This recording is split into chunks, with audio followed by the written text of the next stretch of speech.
welcome to Caldwell Nature Center. My name's Olivia Canada, and today we're going to be learning a little bit about wild edibles. Of course, when you're looking for wild edibles, please don't go to the parks to do your picking, but all of the things that we're using today are things you'll find in your yard. One of the first things we're going to be showing you is dandelions.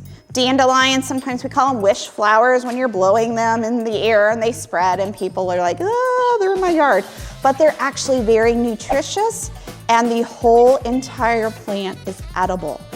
Dandelion means lion's tooth. And one of the things, we're not going to be preparing these today, but here's a dandelion green. You can purchase these if you didn't want to collect from your yard at like a Whole Foods or a Jungle Gyms. But you can do wilted dandelion greens, kind of like a spinach salad, but the whole leaf is edible. You want to pick them early. When you have them in your yard for a long time, they get kind of bitter. But also when you are collecting, one thing to keep in mind, if you treat your yard for anything, do not collect.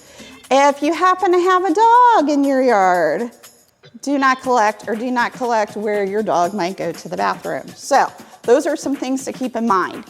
Today we're going to do a simple recipe. It's called dandelion fritters. When you are doing a fritter, you want to collect the flowers right before you're going to serve them. You want to pick a sunny day, and when you are preparing them, you want to try to remove, on the back of them are these little tiny sepals and the bracts, and you want to kind of remove those. Also make sure to wash them off. Sometimes you'll find ants in your dandelions. Ants are totally edible. You're not going to die if you eat an ant, but it may not be the best thing you want to find. So we're going to make a simple pancake batter, and the first thing you're going to do is about 1 cup of any pancake mix. Does not matter the brand, just 1 cup should do it. We're also going to be adding milk. If you are lactose intolerant, allergic to dairy, you could probably do a complete pancake mix and add water, but it doesn't matter if you use 2% skim milk, but we are going to be cooking in fat or oil, so you know, a little fat doesn't hurt anybody. So we're going to add that in. And then you're going to whisk it so you don't get any lumps. Now we are going to be deep frying, which I know some folks are like, ah! This is vegetable oil. You can use canola oil. You could even use olive oil if you want. Olive oil is a little stronger flavor, but deep fry just works a little bit better. With an air fryer, no, air fryers are very popular right now, but with air fryers, wet batters don't work too well. Now this is messy. It might be something fun to do with the kids, but when you drop it in the fryer, it gets a little splattery.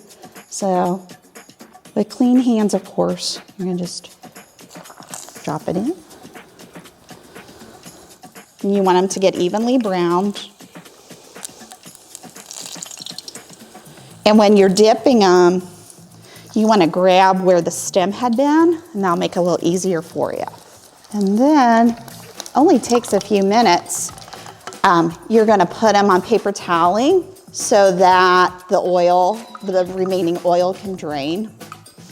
And with dandelion fritters, you can do it savory or you can do it sweet. So if you wanted to do savory, you can dip them in something like ranch dressing.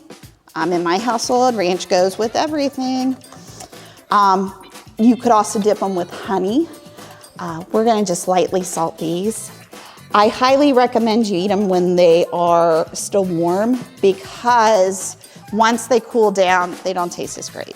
So they taste better when they're fresh. But easy peasy. All right, and 1 dandelion fritter. Maybe another. Thanks for joining us. We'll see you next time.